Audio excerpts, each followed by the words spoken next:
que empieza con esta cátedra, clínica 1. También, o sea, está mitad y mitad.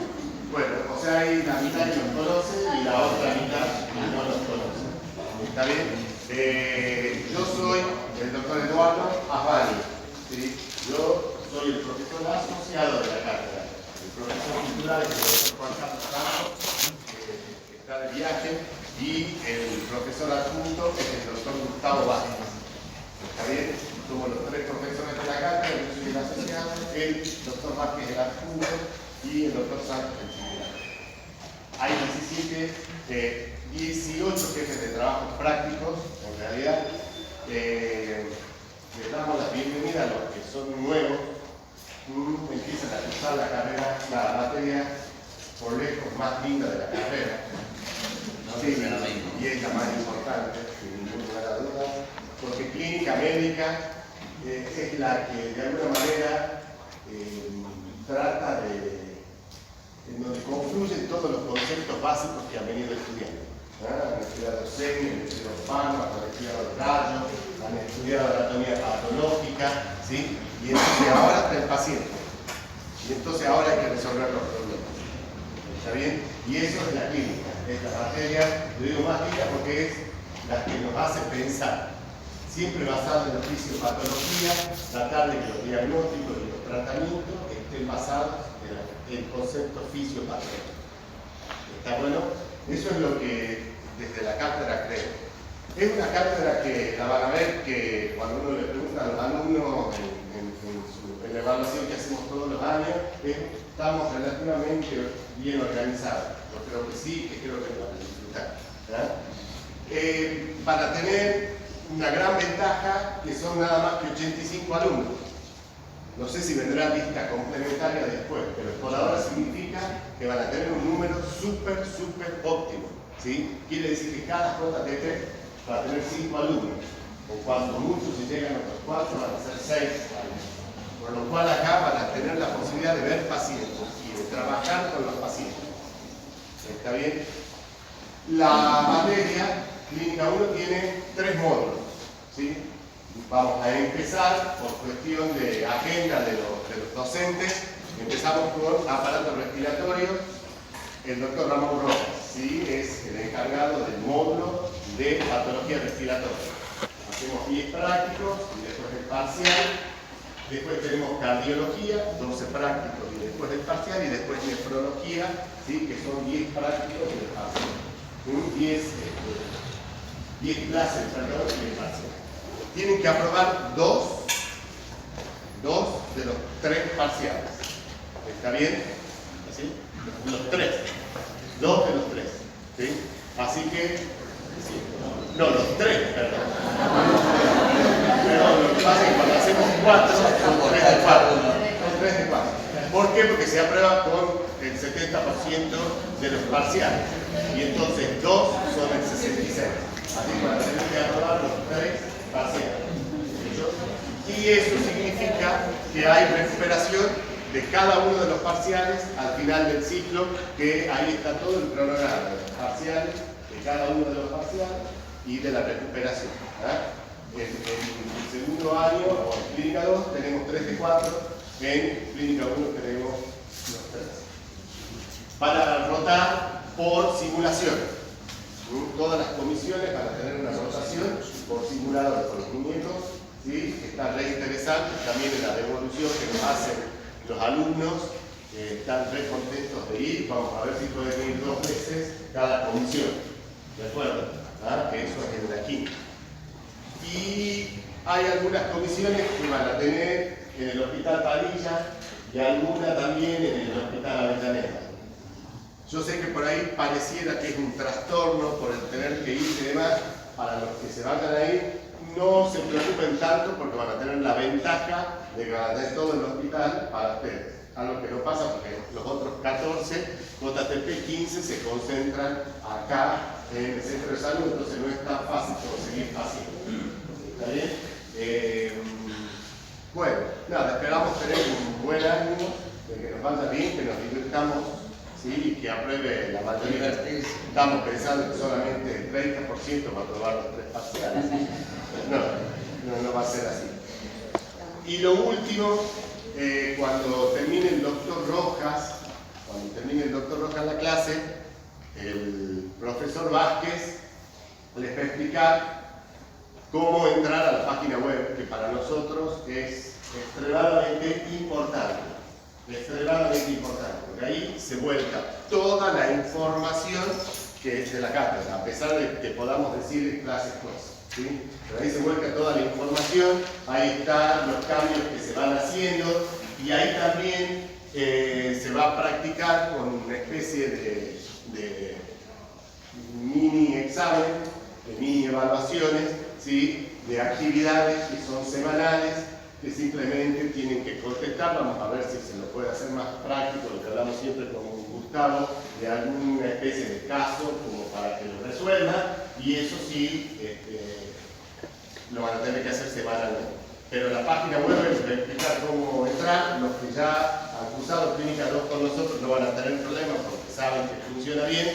Los que empiezan el primer año con nosotros, él les va a explicar cuando termine la clase. ¿Está bien? Vengan a clase. Las clases son muy importantes. Ya la vez que son muy buenas las clases, por lo menos de las 3. ¿Sí? Y son lo que nosotros queremos que sea el grueso de lo que tienen que aprender. Eso no significa que no vayan también y estudien en los libros, ¿sí? En libros que habitualmente recomendamos en Farrera, está bien, pero de todas maneras con las clases ahí tienen el corazón de lo que nosotros queremos que sea. ¿Está bien? ¿Alguna pregunta, alguna cosa que quieran? Nada. Bueno, los que están cursando por segunda vez están con caras de más relajados, saben que no somos tan malos, y los que empiezan por primera vez están asustados. Pero nada, vamos a pasarla bien y lo que necesiten, ¿sí? Tanto al doctor Santos, a mí o al doctor Vázquez, nos consultan y lo que se pueda resolver lo vamos a resolver. Largamos el año entonces.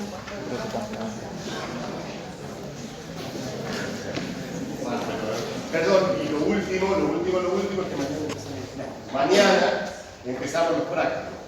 ¿Sí? O sea, hoy hay clase, se quedan un ratitito para que Gustavo los entrene de cómo entrar a la web, se van a su casa y mañana, después de la clase, se van a reunir con su JTP afuera. Creo que la comisión del doctor Carbonetti, que está en el Hospital Avellaneda, van a ir al Hospital Avellaneda. Ya mañana les decimos exactamente en qué servicio, es el servicio de gas. Los mismos los que van al país. De hecho, pero mañana comenzamos los prácticos. ¿Sí? Gustavo, ¿querés decir alguna cosa? ¿No? Bueno. ¿Cómo puedo decir? Vos tenés que decir ahora alguna cosa. Repetir algunas cosas. Yo en mis clases le voy a poner algunos casos clínicos que son fáciles, como conclusión de cada módulo, ¿no? Es decir, en este caso hablamos de insuficiencia respiratoria, no es necesario.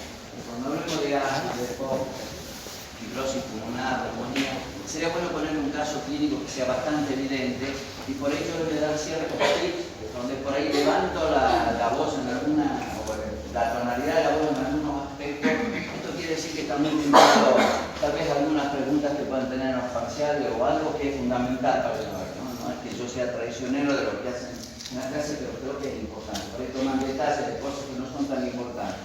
Todas mis clases yo las dejo. Lamentablemente no tenía movimiento, ya veo que ese pulmoncito no se mueve, así que yo creo que es por la computadora. Pero las clases las dejo y no se queden solamente con las imágenes. Escriban los datos que son importantes, porque si no, no van a tener imagen y no van a saber qué carajo dice el respecto. Cuando uno piensa en fisiología respiratoria, yo le voy a dar algunos datos que son importantes con respecto a cómo, o tips que son importantes para que ustedes tengan conocimiento para la próxima clase, que es insuficiencia respiratoria. Veamos lo que es normal para saber qué es lo que es anormal. Y nosotros siempre cuando tomamos el concepto de respiración pensamos que todo se desarrolla en el aparato respiratorio. El aparato de la respiración es mucho más que eso.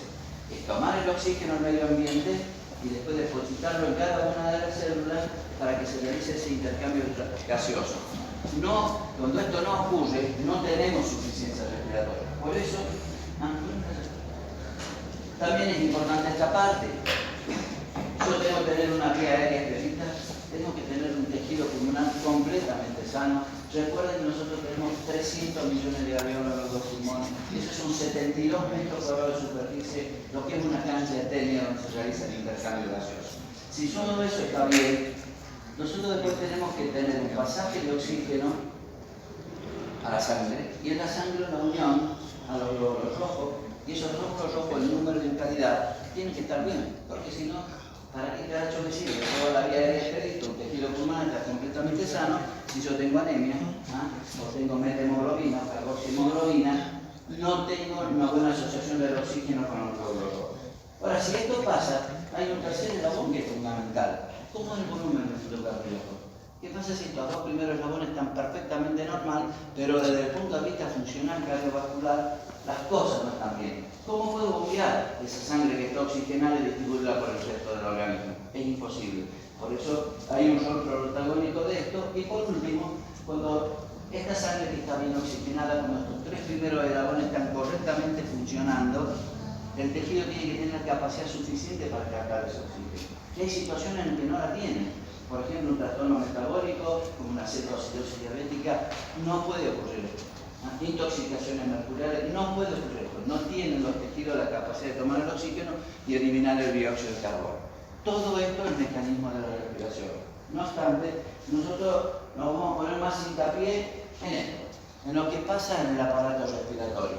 ¿Bien?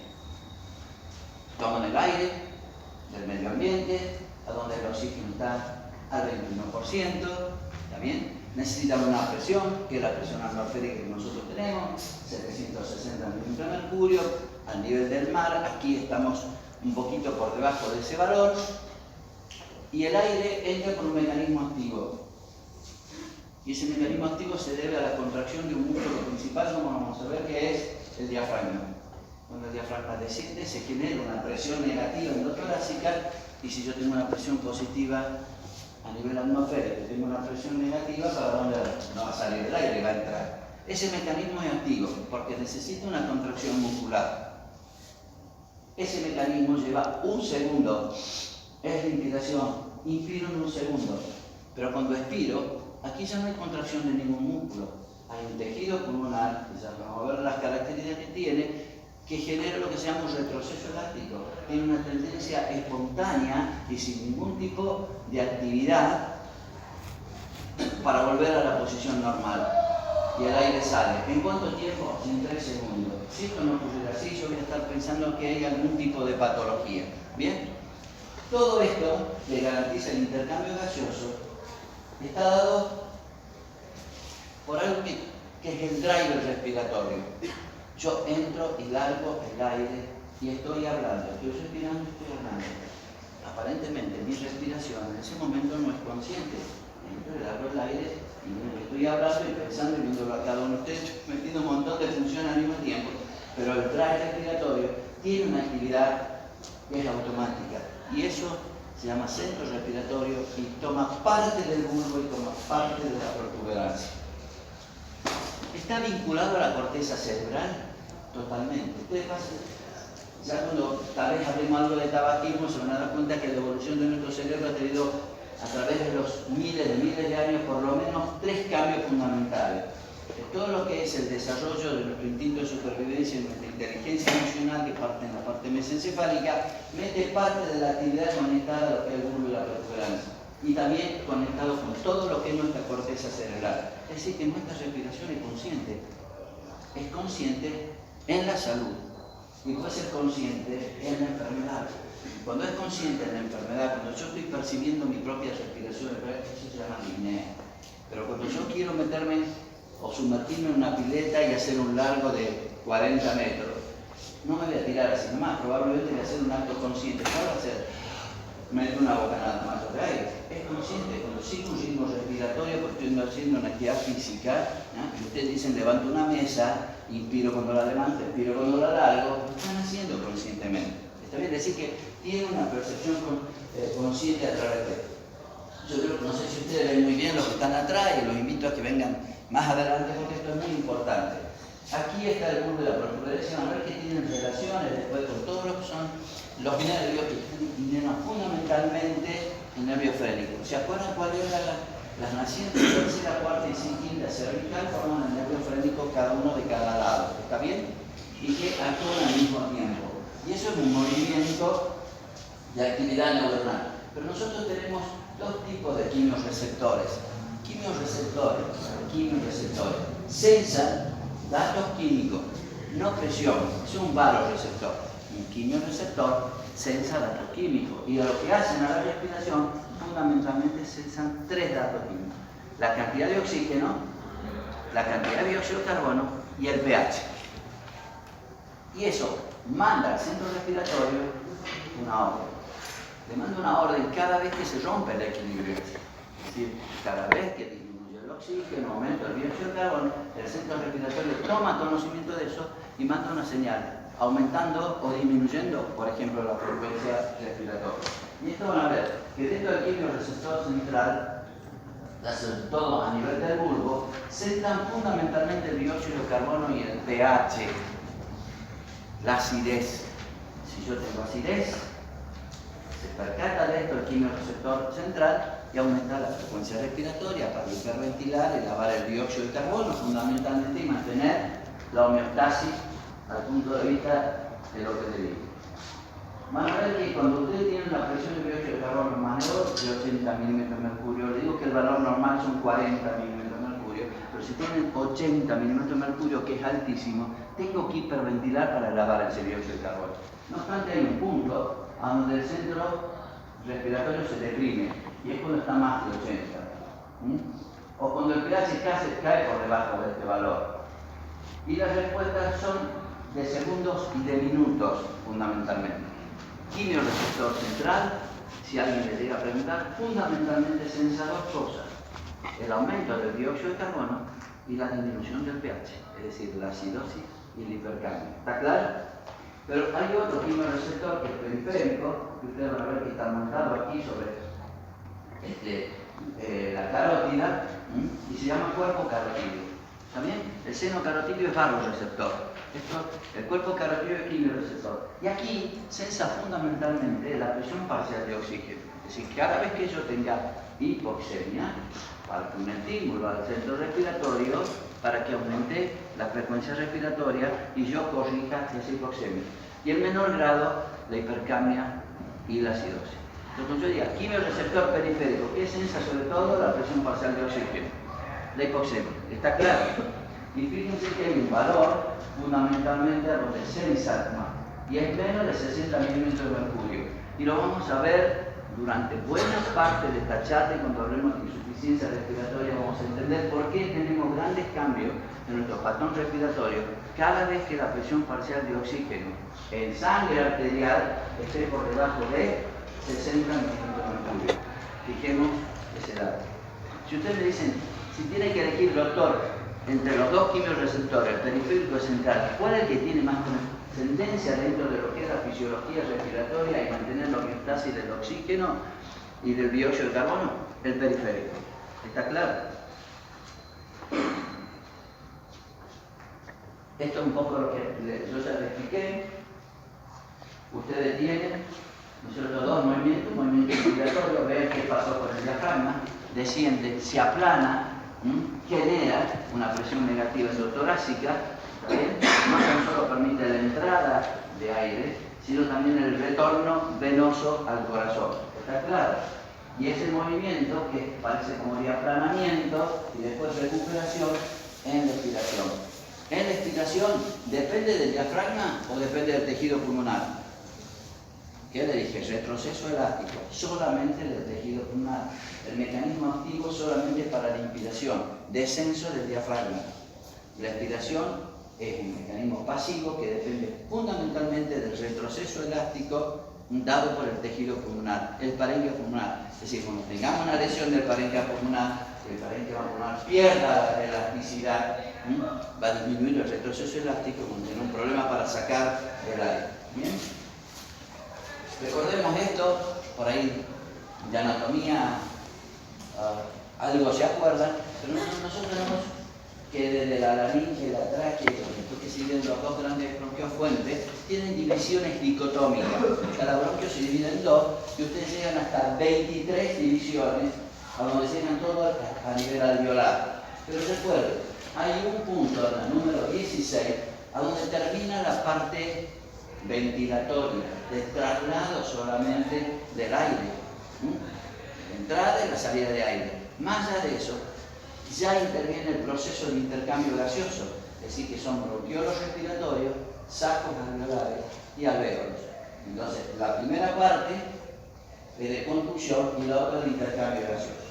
Pero la número 16 tiene una luz bronquial de 2 milímetros y eso se llama pequeña vía aérea. Cuando hablemos de asma, cuando hablemos de POC, van a ver qué jerarquía tienen la patología obstructiva bronquial. 2 milímetros de luz. Cuando digan cómo está constituida la pequeña vía aérea, 2 milímetros de luz de diámetro. Es fácil de obstruirse, pero es a nivel de la división número 16.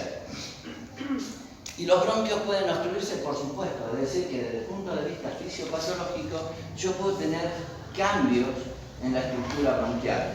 El aire tiene que entrar y salir, en un segundo entra, en 3 segundos sale, pero si yo tuviera algo a nivel endobronquial, pudiera modificar no tan solo la entrada, sino también la salida del aire. Y van a ver que un bronquio puede obstruirse porque tiene espasmos bronquiales. Ustedes recuerden que tiene una musculatura lisa que es capaz de contraer. Yo puedo tener un broncoespasmo y ¿qué va a pasar con la luz bronquial? Se reduce, ¿está bien? Pero también puede tener un proceso inflamatorio que afecte la mucosa bronquial. Y la mucosa bronquial, que normalmente es muy delgada, se vuelve mucho más gruesa, como aquí. Viene la diferencia de la luz bronquial aquí y aquí viene el grosor. En un segundo motivo por el cual yo puedo tener obstrucción bronquial, que es la inflamación de la mucosa bronquial. Y ustedes recuerden que hay células caliciformes y glándulas de secreción y que tiran moco dentro del bronquio. Y si yo tengo una hiperproducción de moco por algún tipo de patología, yo ahora tengo 3 motivos por los cuales tengo una obstrucción bronquial. Ahora también tengo mayor cantidad de moco en la luz bronquial, con lo cual la entrada y salida del aire está afectada. Entonces, yo puedo tener 3 motivos por los cuales tengo obstrucción bronquial. Y lo vamos a ver claramente en la patología como la EPOC, tipo bronquitis crónica, fenotipo, bronquitis crónica, y en el asma bronquial. ¿Está bien? El espasmo bronquial, el engrosamiento de la mucosa bronquial y la presencia de algo endobronquial que es el aumento de secreción. ¿Vamos bien hasta ahí? Pero miren, puede ser que ninguna de estas cosas se dé y yo tenga en el enfisema pulmonar, y algunos tal vez se acuerdan que pero destrucción del parénquima pulmonar más allá del bronquiolo terminal. Así que el tejido pulmonar está roto. Y en la expiración fundamentalmente, yo necesito en el retroceso elástico que ese tejido pulmonar esté sano. Porque yo no tengo fuerza de tracción que me mantenga abierto el bronquio. ¿Qué va a tener tendencia el bronquio? A colapsarse. Entonces puedo tener una obstrucción bronquial sin tener edema de la mucosa bronquial, sin tener hipersecreción, sin tener broncoespasmo, porque solamente tengo destrucción de la arquitectura que rodea el bronquio y ahí existe un colapso bronquial durante la respiración. Y eso pasa en el enfisema pulmonar, como lo vamos a ver claramente. También puedo tener lesión a nivel del parénquima pulmonar, a nivel alveolar. ¿Se acuerdan que ustedes tienen 300 millones de alveolos que están suspendidos, pero no en la nada? No con un vacío, hay algo que lo sustenta, que es la matriz pulmonar. Esa matriz es por donde discurren los vasos sanguíneos, capilares, venos y linfáticos. Y está formado por tejido colágeno. Entonces yo puedo tener en algún momento patologías que están dentro del bronquio, que es aquí adentro, o alrededor del bronquio. Dentro del bronquio, que se llama endobronquial, son las neumonías, por ejemplo, pero alrededor del bronquio son las interticiopatías, lesión del interticio, esta matriz que sustenta el alveolo, los sacos alveolares. Y eso es muy característico de una patología que vamos a ver, que es la fibrosis pulmonar idiopática, que forma parte de las patologías de tipo restrictivo. Es decir, que lo que ocurre en el parénquima pulmonar me va a dar un patrón restrictivo. Yo puedo diagnosticar esto a través de un método complementario de diagnóstico, sí, a través de lo que se llama espirometría. Entonces, yo tengo 2 grandes tipos de patología por lo que les acabo de decir. Aquellas que afectan el bronquio y aquellas que afectan el parénquima pulmonar o alrededor del parénquima pulmonar, intra o perialveolar. ¿Está claro? La primera se llama obstructiva, respecto a los bronquios, y la segunda restrictiva. Bien. Veamos un poquitito 300 millones de alveolos. Pensemos desde el punto de vista funcional que cada alveolo está acompañado de un capilar. Ahora que se realiza el intercambio gaseoso, esto ocurre entre el oxígeno que está dentro del alveolo y el glóbulo rojo que discurre en un tiempo determinado por ese vaso, por ese capilar que está pegado a esa unidad alveolar. Llamemos a esta unidad ventilatoria al alveolar y llamemos unidad perfusoria a ese capilar que está con él. Y si tenemos 300 millones, groseramente digamos que tenemos 300 millones de relación alveolo capilar. Y lo vemos aquí. Este es un alveolo y este es el capilar. Y supuestamente el capilar, lo que está azul, es porque el glóbulo rojo viene con sangre venosa, ¿está oxigenada o no oxigenada? No oxigenada. Y debe recibir el oxígeno para transformarse en sangre oxigenada. Esta relación ventilación-perfusión, si está normal, ustedes van a recordar que ventilan 4 litros por minuto. 4 litros por minuto. Y perfusión, el volumen minutos cardíacos son 5 litros por minuto. Si yo divido 4 en 5, me va a dar 0.8. ¿Qué es esto? Es decir, que la relación de ventilación-perfusión de cada unidad de ventilación-perfusión que existe en el parénquima pulmonar, de la cual hay 300 millones, supuestamente, es de 0.8. Y esto es importante porque cuando veamos patologías, podemos ver patologías que están afectadas a la parte ventilatoria o a la parte perfusoria. Y eso nos van a generar los diferentes patrones de insuficiencia respiratoria. Esto es muy importante que tomen nota. 0.8 la relación normal ventilación-perfusión. Si hubiéramos ventilado 5 litros por minuto, hubiera sido de una unidad. Pienso que eso hubiera sido la perfección. Pero entonces, recuerden que hay una ventilación que mete el oxígeno, que ese oxígeno pasa al capilar, que se une a un glóbulo rojo, a la hemoglobina del glóbulo rojo, y sale oxigenado. Esa relación ventilación-perfusión normal es de 0.8 y nos quedemos con ese dato. Otro dato que es muy importante, si esta es la unidad de ventilación, yo le hice un dibujito más como una palangana para que veamos que el capilar que está en contacto íntimo con esa unidad de ventilación tiene un tiempo de transcurso del glóbulo rojo desde aquí hasta aquí que dura 0,75 de segundo. ¿Cómo lo midieron? No lo sé. Pero demora de que entra hasta que sale 0,75 segundos. En la tercera parte, los primeros 0,25 de segundo, este globulito que tenía muy poco oxígeno, nada, que era azul, se transforma en rojo. Es decir, que ya tiene la cantidad suficiente de oxígeno en la tercera parte de esos 0,75. Con lo cual, tiene 0,50 para discurrir pletóricamente de oxígeno mientras el individuo está en reposo. Pero ahora el individuo hace un ejercicio, ¿qué creen que pasa con la frecuencia cardíaca? ¿Aumenta o disminuye? Aumenta. Y si aumenta la frecuencia cardíaca, aumenta la velocidad del pasaje del glóbulo rojo desde aquí hasta aquí. ¿Está claro? Entonces va a tener menos tiempo para captar el oxígeno en el mismo tiempo que tenía antes.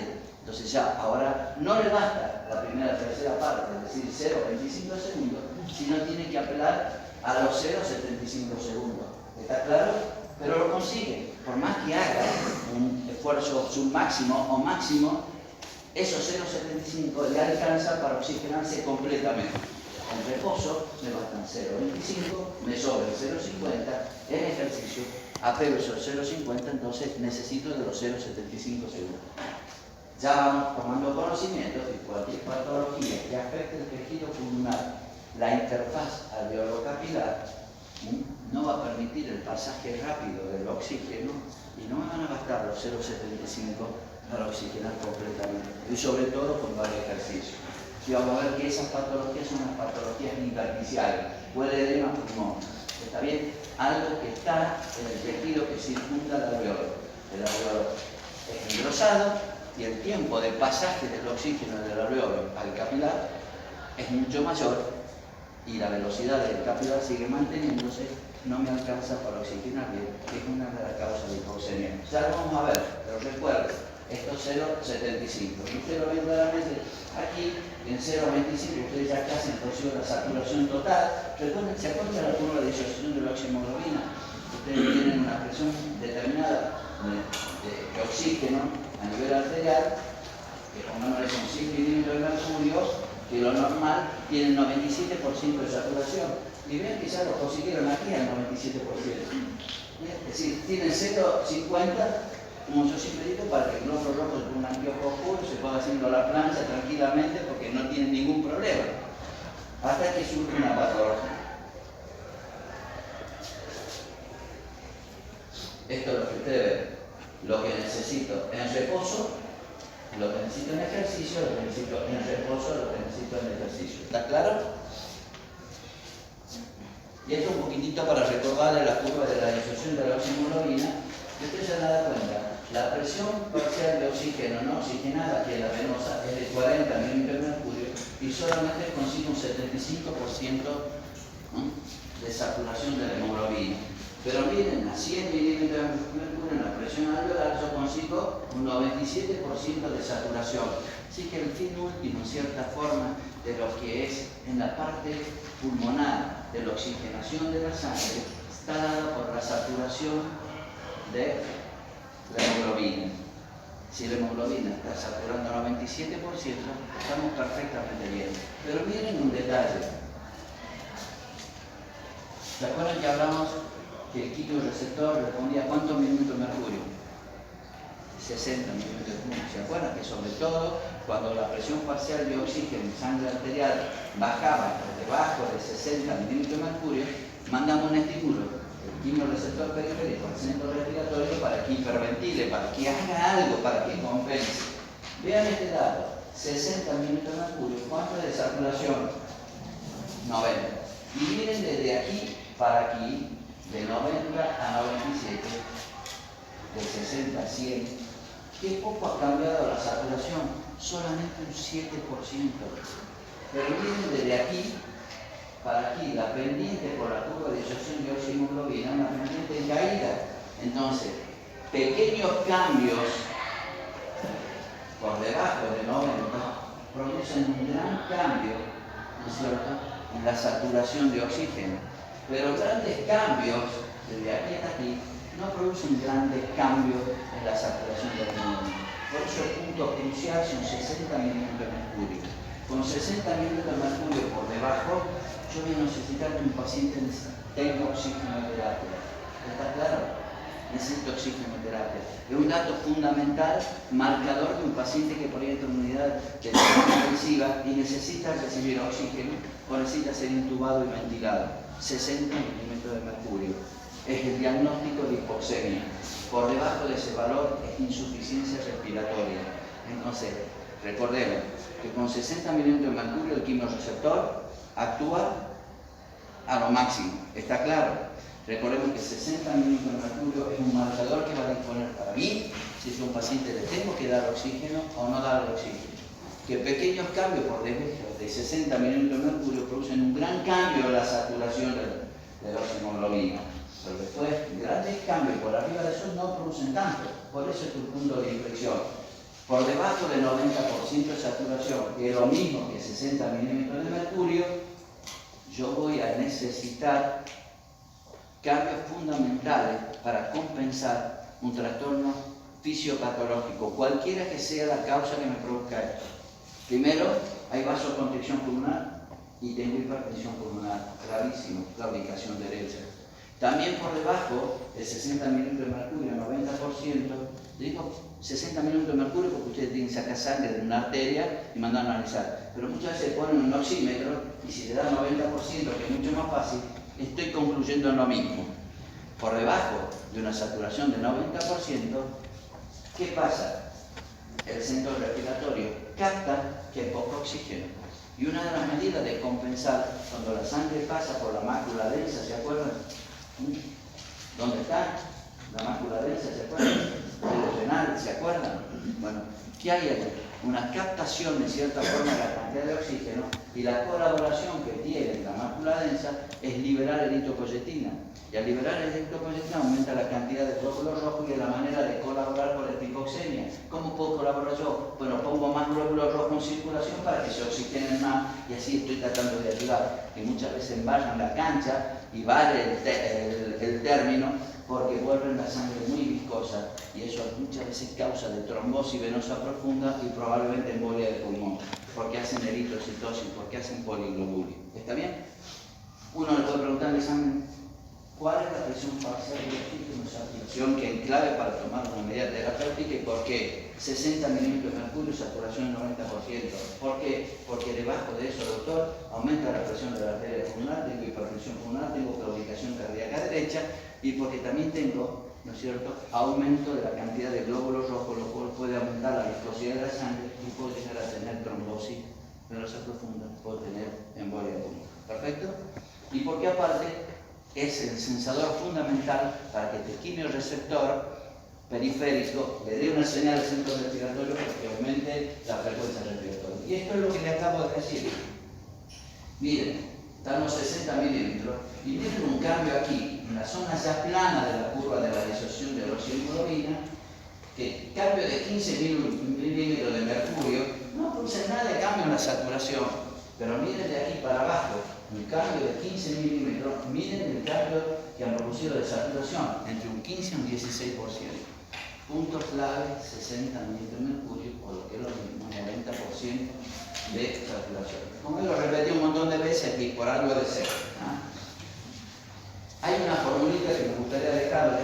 ¿Cómo puedo saber yo, doctor, cuál es la oxigenación en sangre arterial que yo esperaría encontrar de acuerdo a la atmósfera de oxígeno regresivo?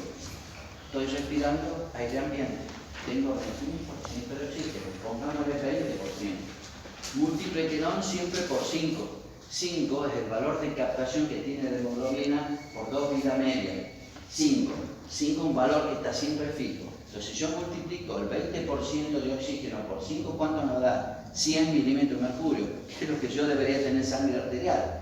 ¿Y esto para qué me sirve? Porque de pronto va a entrar un paciente en la guardia, le ponen oxígeno y no tienen que poner cualquier oxígeno. Usted tiene que saber cuánto es la fracción inspirada de oxígeno que le estoy dando. Y las mascaritas con sistema Venturi, todo le dicen el porcentaje de oxígeno que le están dando. Hagamos de cuenta que entre un paciente descompensado le ponen una máscara del 30%. Según lo que nos enseñó el doctor Rojas, si yo lo multiplico por 5, debería tener en sangre arterial 150. Si no tengo 150, es porque algo está pasando. De hecho, algo está pasando, por eso yo le estoy poniendo una máscara del 30%. Pongámosle que tenga 70 milímetros de mercurio. Pongámosle que tenga 80 milímetros de mercurio. Pongámosle que tenga 90 milímetros de mercurio. Pongámosle que tenga 100 milímetros de mercurio. No caigan en la trampa. Si alguno de los profesores pregunta si tiene insuficiencia respiratoria, no, yo voy a decir, no, pues si tiene una presión parcial de 100, y el doctor Rojas ha dicho que por debajo de 60 está bien. No, pero pará, tenés que tener 150. No tenés que tener 100, está recibiendo 30%. Entonces sí está en insuficiencia respiratoria. O no debería tener 100, debería tener 150, ¿está claro? Y si le pongo una de 40%, ¿cuánto debería tener? 200. Y si tiene 100, ¿está bien o está mal? Recuerden entonces, el concepto de insuficiencia respiratoria cuando la presión parcial de oxígeno está por debajo de 60 milímetros de mercurio, siempre y cuando esté recibiendo aire ambiental. Cuidado con esa pregunta, está claro. Por eso yo le pongo esa formulita y por eso se van dando cuenta que a medida que va aumentando la cantidad de oxígeno que yo le voy dando, el valor que esperaría tener es tal. Y si no lo tengo es porque algo pasa. ¿Está claro? Y la otra cosa que es importante es que por arriba del 60% de oxígeno alrededor, el oxígeno siempre da alrededor de filo. Pero el filo es malo para el paciente cuando pasa de 60 milímetros de mercurio, porque puede producir grandes efectos contraproducentes. Primero, depresión del centro respiratorio. ¿Está bien? No conviene. ¿Perfecto? Segundo, puede producir lesiones intravasculares. ¿Está claro? Entonces, es un arma de doble filo. Y tercero, puede producir lesión del neumonocito de tipo 2, con lo cual produce una patología que vamos a ver más adelante, se llama síndrome de distrés o dificultad respiratoria del adulto. No hay surfactante y hay colapso de la mayoría de los 300 millones de parénquima pulmonar. Cuidado con el oxígeno y usarlo de forma desmedida, no con las pautas que tienen que ser, puede ser nocivo. Bueno, estos son los valores normales, yo te puedo ver. Y yo, la mayoría de veces, cuando se habla de fisiología respiratoria, yo no quiero que ustedes sepan la ley de Porcel y todas estas cosas. Yo quiero que tengan cosas que después, cuando hablemos de insuficiencia respiratoria, tengan claras y que puedan aplicarla. No sé, una de las cosas que muchas veces no tomamos en cuenta es que ustedes tienen que saber cómo medir ciertas patologías que están a nivel bronquial o a nivel del parénquima pulmonar. Y una buena manera de saber hacerla es a través de esto que se llama espirometría. Espirometría no es pirometría que me doy el piro y evalúo el tiempo que demora en irse. Es una prueba funcional respiratoria que conta en lo siguiente. Mido flujo expiratorio. Yo ya le dije, entra el aire, mecanismo activo, sale el aire, mecanismo pasivo. ¿Está claro? Muchas veces ustedes apuntan a una persona y no sienten ninguna sibilancia. Pero yo les puedo decir, para mí tiene obstrucción bronquial. ¿Y cómo se da cuenta, doctor? Miren todo lo que demora en largar el aire. Tiene una obstrucción, el tiempo expiratorio son 3 segundos. ¿Por qué demora 5, 6 o 7? Tiene una obstrucción que me impide que el aire pueda salir como tiene que ser. Y ya dijimos cuáles son las pautas que le puede dar obstrucción bronquial. Espasmo bronquial, edema de la mucosa bronquial, secreción o ruptura del parénquima pulmonar. Así que yo estoy midiendo de igual manera todas estas cosas. Estoy midiendo la expiración, por eso se llama espirometría. Y es una prueba funcional con esfuerzo. No es que yo digo, sobre, no, tome todo el aire, sobre fuerte, siga, y vamos a ver cómo se ve. Miren lo que eran los equipos de antes, y ahora son todos computarizados. Esto es fundamental. Esta boquilla que ustedes la ven y estaba aquí, en el paciente, es el sensor. Y este es solamente un cable que está conectado a una computadora, pero el sensor que mide todos los flujos que ustedes, volumen corriente, toman todo el aire, inspiración máxima, expiración máxima, y la llevan durante un tiempo determinado, que vamos a ver cuánto es lo que se mide. Y esto es lo que ustedes ven aquí. Esto es una relación volumen-tiempo. La espirometría más simple relaciona un volumen determinado en un tiempo determinado. ¿Para qué caracho el tiempo, doctor? Si ustedes soplan menos de 6 segundos, esa espirometría no sirve. Y vemos de colegas cientos de reportes que no llegan ni al tercer segundo. ¿Por qué? En el primer segundo largan todo, ya no pueden mantener, no llega a 6 segundos. ¿Sirve esa espirometría? No sirve. El equipo solo la tiene que descalificar. Cualquier informe que le den por menos de 6 segundos no sirve. ¿Por qué? Porque es fundamental esto. El volumen al final es una curva normal. El volumen al final, ustedes dicen, bueno, ves que está en 5 segundos. Bueno, esto tiene que seguir 6 segundos. Lo que yo mido aquí al final de todo, cuando todo lo que largué, es la capacidad vital forzada.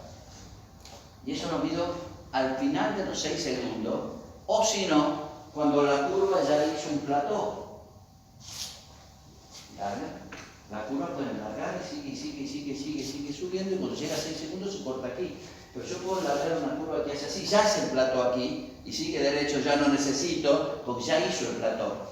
Es decir, cuando la expiración forzada llega a 6 segundos, ¿vale? Sí. Pero si no llegó a los 6 segundos y ya hizo el plató antes, ¿vale? Sí. ¿Está claro? ¿Qué es lo que mido aquí al final? Capacidad vital forzada. Indirectamente me está diciendo qué es lo que pasa con mi tejido pulmonar.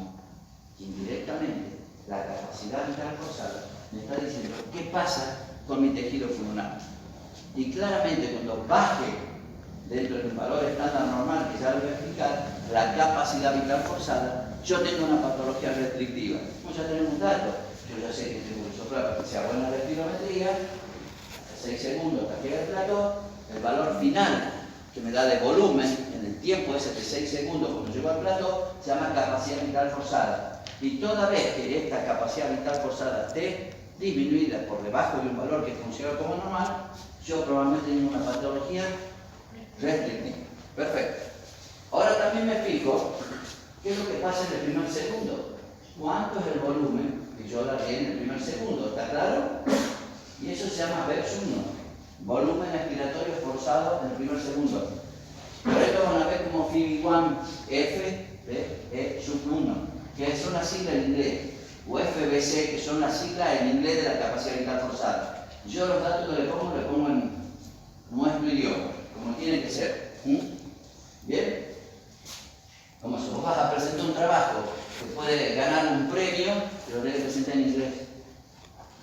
Y vienen los americanos, los ingleses, o un europeo cualquiera, a un congreso nuestro, y vos tenés que escucharlo en inglés, al informe que yo doy. Y por ahí tu trabajo es mucho más importante que ellos que están presentando aquí. Pero bueno, son las leyes del juego. ¿Bien? Miren, esto cada vez que está bajo, por debajo de un valor que es considerado como normal, el VEPS 1, lo que yo largo en el primer segundo, me habla de patología obstructiva. Miren qué tan pava es esto. Si es la capacidad vital forzada la que disminuye, tengo patología restrictiva, y si es el VEPS 1 el que disminuye dentro del valor que es considerado como normal, tengo patología obstructiva.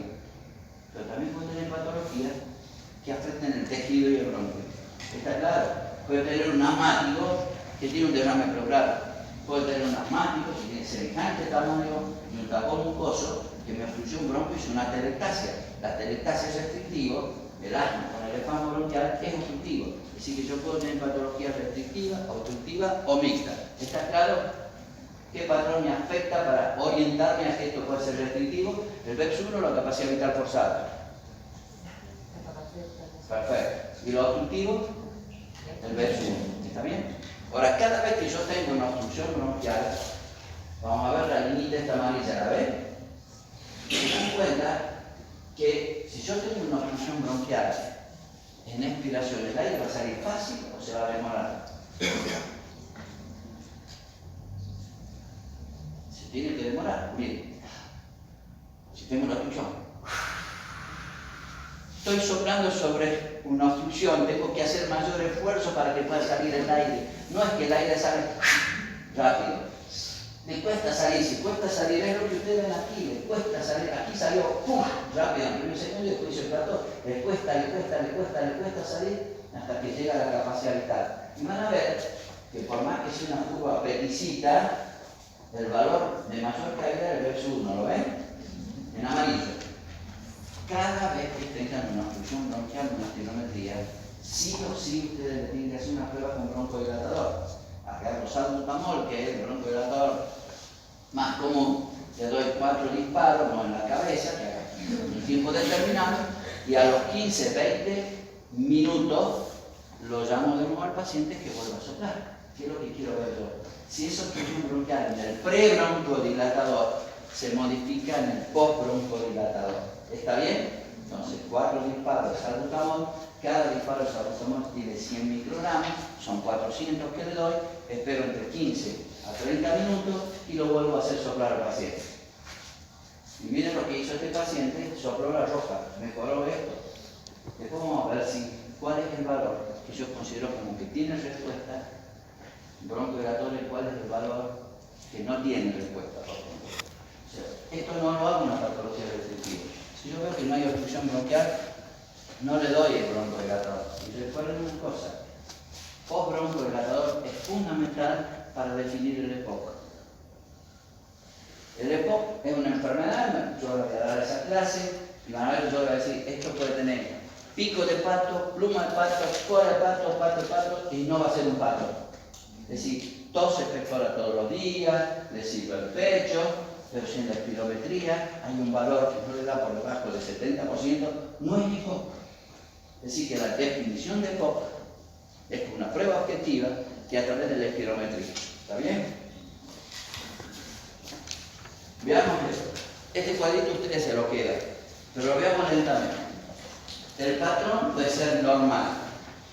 Normal es cuando la capacidad vital forzada, esto que está aquí, está bien, nada, Perdón. Es igual o más de 80%, ¿está bien? ¿Perfecto? El BEPS 1, vemos, esto que está aquí, en el primer segundo, el volumen que yo tomo en el primer segundo, está por arriba de ¿cuánto? 80%. Es decir, que si la capacidad de tal cosa está por debajo de 80%, tiene una patología restrictiva. ¿Está bien? Ahora vamos a ver cuándo tiene patología obstructiva. El BEPS 1 tiene que ser más de 80% y hay una relación del BEPS 1 sobre la capacidad vital forzada. Un cociente entre este valor y este valor. Si este valor es más del 70% igual, estamos bien. Pero ya presten atención que únicamente la capacidad vital forzada cuando disminuye me marca una lesión parenquimatosa y me dice que la patología es restrictiva. ¿Está bien? Pero para que yo tenga una patología obstructiva, tiene que cambiar esto y cambiar esto. ¿Bien? Y yo les voy a explicar por qué se hace ese deconsciente. Porque ustedes tienen valores predictivos normales. Y por ahí si tu capacidad vital normal para una persona, sexo femenino, que mida unos 70 y que tenga 25 años de edad, tiene un valor que es normal, por ejemplo 5 litros por minuto es lo que tiene que soplar de capacidad vital forzada, y sopla 2,50, y esa misma persona, el valor normal del BEPS 1 debería ser 4 litros, ¿cómo pretenden que el 2,50 entre los 4 litros? Entra mucho menos. Por eso es necesario el cociente, ¿está claro? Para considerarlo como normal. Entonces, cuando la patología es obstructiva, miren, la capacidad vital ¿cómo está? Normal. Pero el BEPS 1 y el cociente están disminuidos, ¿está claro? Cuando es restrictiva, cuando cambia la capacidad vital, menos, y los otros están dentro de lo normal, ¿está claro? ¿A cuál de esas dos pruebas le hago broncodilatador? ¿A esta o a esta? Perfecto. Entonces, ¿ven qué fácil? Y miren el mixto, cambian todos los valores. O sea, 80% son los valores normales, menos el cociente que tiene que ser 70%. Aunque ustedes no crean, pueden tener todos los cambios que quieran, pero si esto está por arriba del 70%, no podrían tener jamás un EPOC. Es decir, que el EPOC se define siempre como una epidemia post-broncodilatador y que el cociente BEPS 1 sobre capacidad vital forzada sea menos del 70%. EPOC se define como una prueba post-broncodilatador y el cociente BEPS 1 sobre capacidad vital forzada tiene que ser menos del 70%. Hay colegas que dicen, este paciente tiene un EPOC, señora, lamentablemente tiene un EPOC, pero que se tranquila, ¿no es cierto? Porque dentro del EPOC que usted tiene un enfisema y hay enfisemitita, enfisemita, enfisema, enfisemota y superenfisemota, que es lo que estoy usando. Que se tranquila. Y ustedes ven que la espirometría dice solamente pre-broncodilatador. ¿Podrían haber hecho ese diagnóstico? Jamás. Y no obstante, la persona se va con el trauma que tiene un EPOC y ni siquiera le han hecho post-broncodilatador. Porque si hubieran hecho post-broncodilatador, capaz que ese cociente era por arriba del 70%. Perdón. Esto se evalúa con respecto al teórico. La altura, el sexo y la edad marcan los parámetros teóricos. ¿Está bien? Un varón que tenga 21 años y mida 1,70 y una mujer que tenga 21 años y mida 1,70, el varón tiene valores más altos. Siempre. ¿Está bien? Cuando más edad, bajan los valores. ¿Está bien? Cuando menos altura, bajan los valores. ¿Está claro? Vean una curva desde el punto de vista obstructiva. Vean la normal. Ven cómo sale el aire de golpe, llega aquí y hace un plató y llega a los 6 segundos. ¿Está bien hecha la curva? Llegó a los 6 segundos. Perfecto. Esto es la capacidad vital forzada. ¿Está bien? Ahora miren esta curva. Arranca y le cuesta salir, no hace esto así y así, le cuesta salir, cuesta así. Cuando ya la ven esa curva, ¿en qué piensan? ¿En qué algo restrictivo o obstructivo? Obstructivo. Perfecto. ¿Y le deberían ser el broncodilatador o no? Sí. Perfecto. Y miren, y ustedes, la capacidad vital de 3.2, el BEPS 1 a 0.80, y miren cuánto el cociente, es menos del 70%. Entonces tengo bajo estos dos valores, ¿qué estructura le tengo que dar el broncodilatador? Miren, bueno, a ver, les voy a mostrar esto. Miren esta otra curva. Ya la ven que es muy parecida a la curva normal. ¿La ven? No es esa que está frenada y le cuesta salir. Ven que es lo mismo que la normal, pero más peticita, más chiquita. Llegan a una capacidad vital forzada que es muy baja. ¿Está bien? Bien, el verso 1,99, porque el verso 1 siempre tiene que estar contenido dentro de la capacidad vital forzada. Es lo que yo les decía. Si yo bajo mucho la capacidad vital forzada, no pretendan que el verso 1 va a ser superior a eso. No puede ser. Está contenido dentro de eso. Y por eso es casi el valor de la capacidad vital forzada el mismo del verso 1. Pero cuando sacan el cociente, ¿cuánto tienen, chicos? Por arriba del 70%. Entonces no puede ser jamás positivo. Es restrictivo. ¿Y aquí valdría darle el broncodilatador? No. ¿Perfecto? Y volvamos a esto. Miren este caso. Este es el teórico. Esto es lo que una persona debe tener. ¿Está bien? Las personas que estamos estudiando, que tienen tal edad, tal altura y tal sexo, esto es lo normal. Capacidad vital forzada, verso 1 y este cociente. ¿Bien? Esto es lo que sopra pre-broncodilatador. 3.2. ¿Está bien? ¿Cuánto tiene? Con respecto a 3.8, el 84%. ¿Es restrictivo? No. No. Tiene más del 80%. El verso 1 tiene 56%. ¿Podría ser obstructivo? ¿Sí? Yo digo, podría ser porque me tengo que fijar también en el cociente. El marcador de la obstrucción primero me fijo en el cociente. Y después el verso 1 me va a decir si es leve, moderado, severo esa obstrucción. Y miren cuánto es el cociente. 56. ¿Es menos de 70? Sí, tengo una patología obstructiva. ¿Qué le tengo que hacer? Y miren, le dan el broncodilatador, espera, y de la capacidad vital forzada, ¿tiene que cambiar o no? No, porque es obstructiva.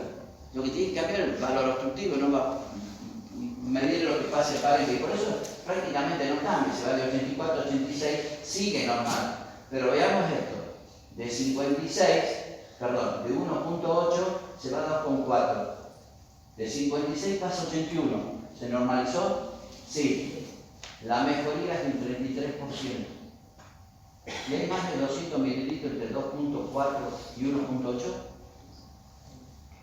Más de 200 mililitros. Si ustedes restan 2,4 en 1.8, hay mucho más de 200 mililitros. Y entonces aquí viene otro dato que se acuerdan. Cuando le doy el broncodilatador, para saber si la respuesta al broncodilatador es positiva, tiene que mejorar más del 12% y tiene que mejorar más de 200 mililitros. Aquí mejoró mucho más de 200 mililitros y no tan solo mejoró el 12%, sino el 33%. La prueba post-broncodilatadora es positiva, ¿sí o no? Perfecto. Más del 12% de cambio, ¿está bien? Entre esto y esto, y también tiene más de 200 mililitros entre veces. ¿Le quedó claro o no, chicos? ¿Sí? Entonces, tenemos patologías restrictivas, tenemos patología obstructiva. La patología obstructiva me fijo en el cociente verso 1 y capacidad vital forzada que sea menos del 70% y también que el verso 1 sea menos del 70%. Si así fuere, tengo la obligación de hacer una prueba de broncodilatador. Le doy 4 partes de 100 microgramos cada uno de salbutamol, que es el Ventolin, el más conocido, el Salbutral. Espero hasta 30 minutos, le vuelvo a hacer la prueba. Y si tengo una mejoría de más del 12% con respecto al pre-broncodilatador y más de 200 mililitros, digo que esta prueba es positiva. ¿Está claro? ¿Ah? No se olviden, no miren que se lo aclaré, levanté la voz. Y es lo que viene ahora. Esto lo hacemos así. Hay una curva, esto van a ver ustedes, es lo que acabamos de decir, volumen tiempo. Pero por ahí hay un hijito de mil le muestra esta curva, dice el doctor Roca no me dijo, bueno, pero esto es una curva flujo-volumen. Es como si yo esta curva volumen-tiempo le hubiera sacado una foto y una foto. En cambio, ¿por qué? Porque mi volumen respecto al tiempo. Pero aquí me mide flujo, es algo continuo, movimiento. Un volumen determinado que en un tiempo determinado está saliendo y eso lo comparo con respecto a un volumen.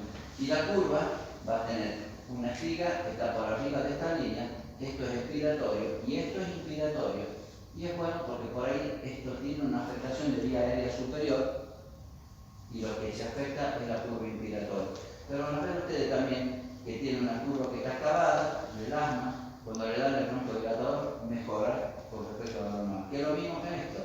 Usted tiene una curva como en el asma que es bajita y que tiene un presumo bajo y cuando le dan el broncodilatador mejora.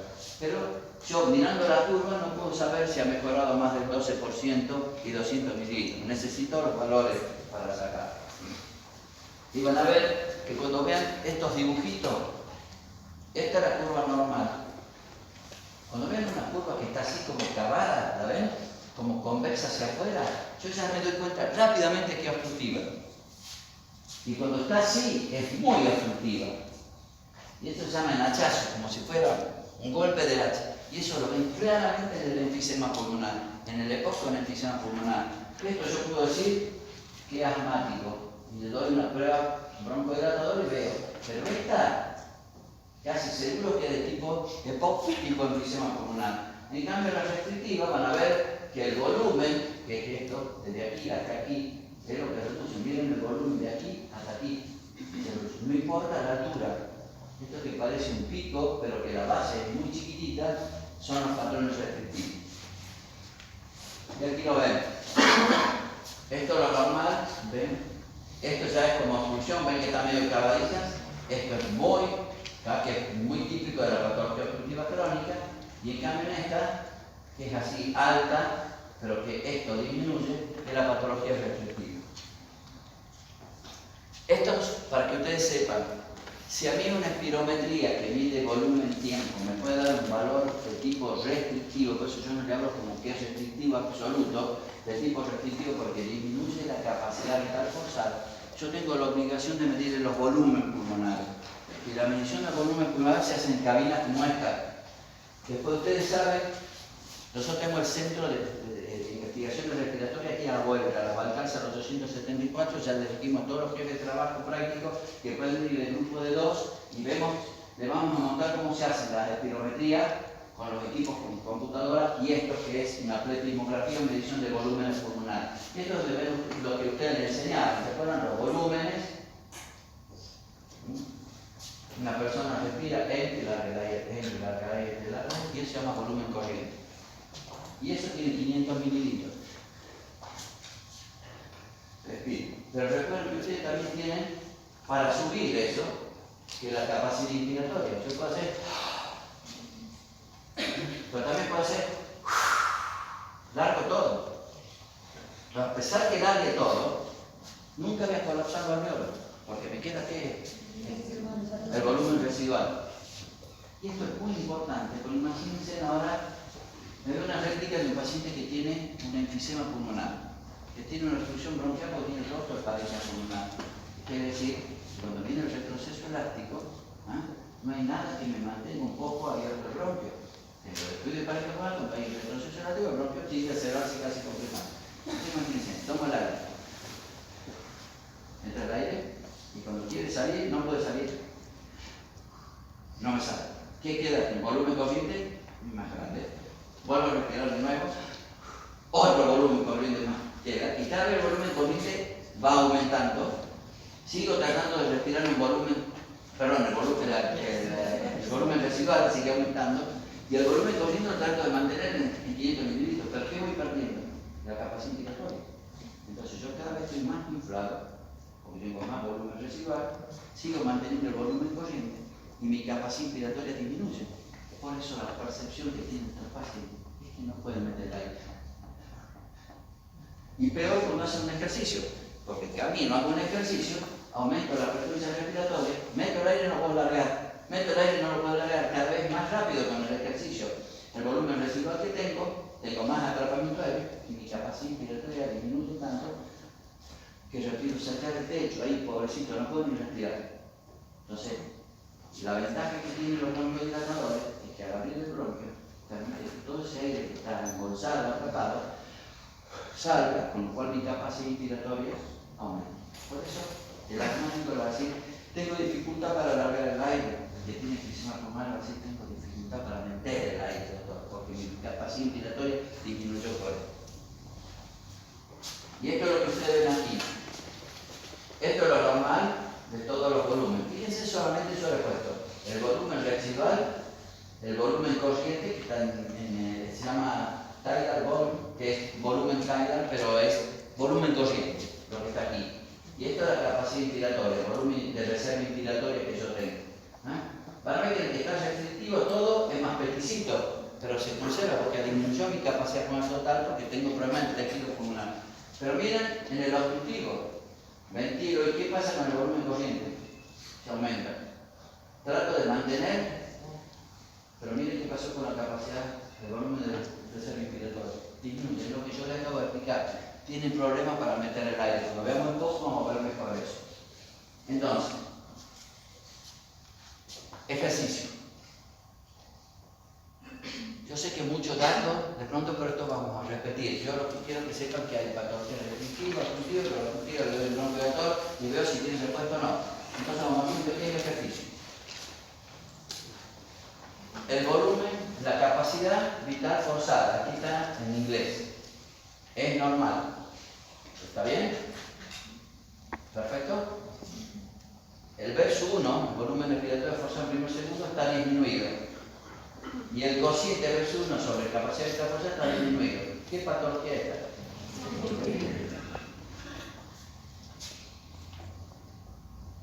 Vamos bien. ¿Le damos broncohilatador o no? Sí. Mejoró el 14% y 300 mililitros. ¿Tiene respuesta o no? Sí. Perfecto. Esta. La capacidad vital forzada está disminuida. El verso 1 está disminuido, pero el cociente está normal. ¿Qué es? Perfecto.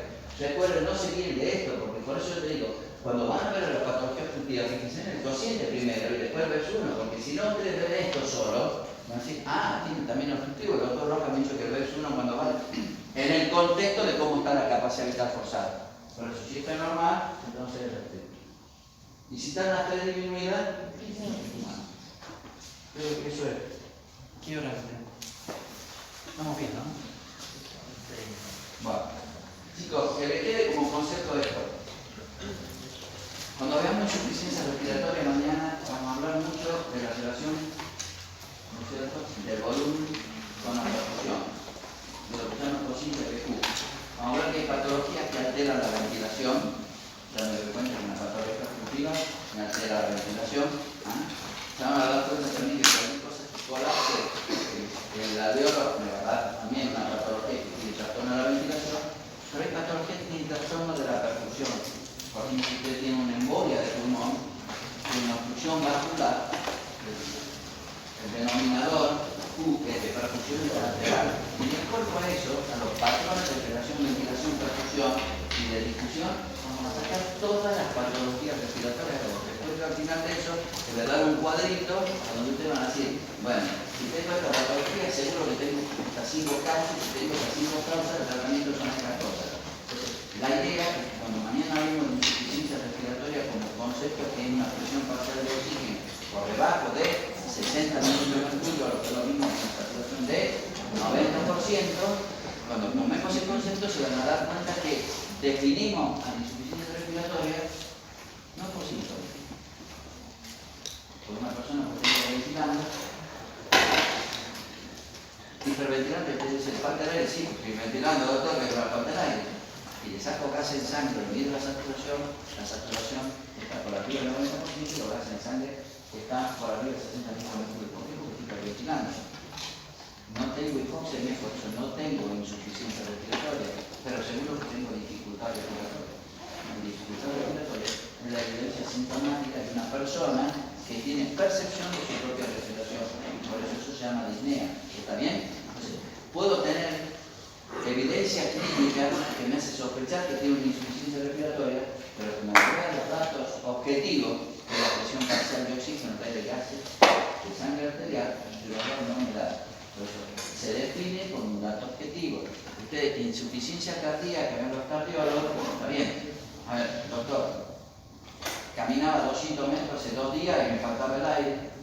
Hace un día camino 100 metros y me falta el aire.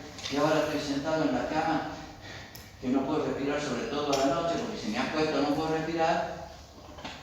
Me fatigo fácil. ¿Está bien? Y lo ocultan y tiene rales por todos lados, tiene las piernas hinchadas, y ustedes saben que tiene ligadura para que disminuya el retorno venoso. Es una evidencia clínica que evidentemente tiene una insuficiencia cardíaca izquierda. No obstante, los cardiólogos ahora hay que hacerle medición de volumen pulmonar, de la fracción de eyección para ver si cuál está el valor para esto. Pero ahí la clínica es soberana. No necesitan un dato objetivo para decir que tiene una insuficiencia cardíaca. No obstante, si tiene una insuficiencia hepática, si la persona puede estar con ictericia, con hábitos de desboste, pero si a ustedes la fosfatasa alcalina, las transaminases no están alteradas, no pueden decir que tengan una insuficiencia hepática. Nuevamente necesitan de valores de laboratorio como prueba objetiva, lo mismo que insuficiencia respiratoria. ¿Está bien?